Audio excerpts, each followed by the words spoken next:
ಸ್ನೇಹಿತರೆ, ಒಬ್ಬ ಹುಡುಗ ಸಿಕ್ಕಾಪಟ್ಟೆ ಗಲಾಟೆ ಮಾಡ್ತಿದ್ದ.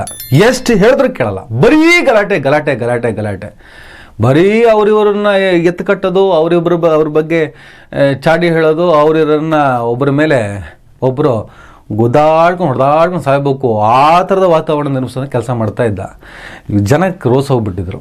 ಏನು ಹಿಂಗೆ ಮಾತಾಡ್ತಾನೆ ನೀನು, ಯಾವಾಗಲೂ ಅವ್ರವ್ರನ್ನ ಎತ್ಕಟ್ಟ ಕೆಲಸನೇ ಮಾಡ್ತಾ ಇರ್ತಾರೆ, ಇವನಿಗೇನಾದ್ರು ಬುದ್ಧಿ ಕಲಿಸ್ಬೇಕು ಅಂತ ಹೇಳ್ತಾರೆ, ಸುಮ್ಮನೆ ಆಗ್ತಾರೆ. ಯಾಕಂದರೆ ಆ ಹುಡುಗ ಸ್ವಲ್ಪ ಒಂಚೂರು ಜೋರಿದ್ದ, ಅವನು ಅಷ್ಟು ಸುಲಭಕ್ಕೆ ಅವ್ನು ಮುಟ್ಟಕ್ಕಾಗ್ತಿರ್ಲಿಲ್ಲ, ಸಿಕ್ಕಾಪಟ್ಟೆ ಜೋರ ಹುಡುಗ.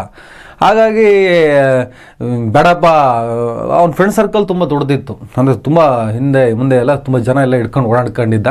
ಹಾಗಾಗಿ ಧೈರ್ಯವಾಗಿ ಅವನ್ನೆಲ್ಲ ಮಾತಾಡ್ತಾ ಇದ್ದ.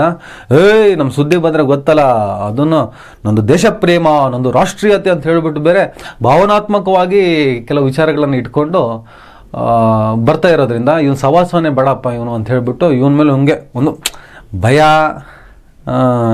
ಗೊಂದಲ, ಸವಾಸನೆ ಬೇಡ ಅಂತಾನೆ ಇದ್ರು. ಆದರೂ ಒಂದು ಕೆಲವರು ಬಿಟ್ಟಿಲ್ಲ, ಇವನ್ನ ಏನಾದರೂ ಮಾಡಿ ಬಲಿ ಹಾಕಬೇಕು ಅಂತೇಳಿ ಕಾಯ್ತಾ ಇದ್ರು. ಅದಕ್ಕೆ ತಕ್ಕಾಗಿ ಹುಡುಗ ಏನು ಮಾಡ್ತಾನೆ, ಒಂದಿಷ್ಟು ಹೆಣ್ಣುಮಕ್ಳ ಬಗ್ಗೆ ಕೆಟ್ಟದಾಗೆಲ್ಲ ಎಲ್ಲೋ ಒಂದು ಕಡೆ ಮಾತಾಡ್ಬಿಡ್ತಾನೆ, ಕೇಳ್ದಾಗ ಮಾತಾಡ್ತಾನೆ. ಅವ್ರ ಗಂಡಂದರು, ಅವ್ರ ಹೆಂಡತಿ, ಗಂಡ, ದಿನಕ್ಕೊಬ್ಬ ಗಂಡ, ಏನೇನೋ ಮಾತಾಡ್ಬಿಟ್ಟು ಸ್ವಲ್ಪ ಕೆಣಕ್ತಾನೆ. ಒಂದಿಷ್ಟು ಈ ಹುಡುಗರು ಇವನಿಗೆ ಒಂದಿಷ್ಟು ಹೆಣ್ಮಕ್ಳೆಲ್ಲ ಸೇರಿ ಬೈಯಕ್ಕೆ ಸ್ಟಾರ್ಟ್ ಮಾಡ್ತಾರೆ.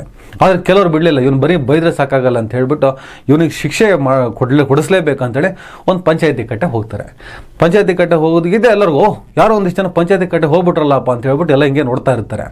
ಪಂಚಾಯತಿ ಕಟ್ಟೆ ಹೋಗ್ಬಿಟ್ಟು ಇವನು ಯಾಕೋ ಜಾಸ್ತಿ ಆಗ್ಬಿಡ್ತು, ಇವ್ನಿಗೆ ಈ ಸಲ ಬೆಂಡ್ ಎತ್ತಲೇಬೇಕು, ನೀವು ಒಂದು ತೀರ್ಮಾನ ಮಾಡಿ ಅಂತ ಹೇಳ್ತಾರೆ. ಅಲ್ಲಿ ಮೀನಾ ಮೇಷ ಎಣಿಸಿ ಕೊನೆಗೂ ಒಂದು ದಿನ ಬಂದು ಕರೆಸಿ, ಇವೆಲ್ಲ ಸರಿ ಇಲ್ಲ ಕಣ, ಇನ್ನೊಂದು ಸಲ ಏನಾದರೂ ಹಿಂಗೆ ಮಾಡಿದ್ರೆ ಉಂಟಲ್ಲ, ಇಲ್ಲಿವರೆಗೆ ಏನು ಮಾಡಿದ್ದೆ ಆಯಿತು, ಏನೋ ಸಮಸ್ಯೆ ಇಲ್ಲ, ಏನೋ ನಿಗೇನು ಹುಷಾರಿಲ್ಲ ಅಂತಲ್ಲ ಪಾಪ, ಏನೋ ಒಂದು ಕಾಯಿಲೆ ಗೀಲೆ ಎಲ್ಲ ಇದೆ ಅಂತಲ್ಲ, ಅದಕ್ಕೋಸ್ಕರ ಒಂದು ಎಕ್ಸ್ಕ್ಯೂಸ್ ನಿನಗೆ. ಇನ್ನೊಂದು ಸಲ ಎಲ್ಲರೂ ಮಾತಾಡಿದ್ರೆ ಗೊತ್ತಲ್ಲ, ಸರಿ ಹೊಡೆದ್ಬಿಡ್ತೀವಿ, ನಿನಗೆ ಒಳ ಹಾಕ್ಬಿಡ್ತೀವಿ ನಿನಗೆ ಮತ್ತು ಅಷ್ಟು ಸುಲಭಕ್ಕೆ ಬಿಟ್ಕೊಡಲ್ಲ ನೀನು ಅಷ್ಟೇ.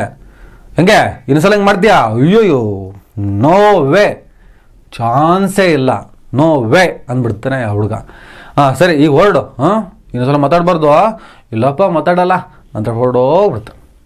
ಇತ್ತೀಚೆಗೆ ಕಲ್ಲಡ್ಕ ಪ್ರಭಾಕರ್ ಭಟ್ರ ಪ್ರಕರಣದಲ್ಲ ಆಗಿದ್ದು ಇಷ್ಟೇ, ಅದು ಬೇರೇನಿಲ್ಲ.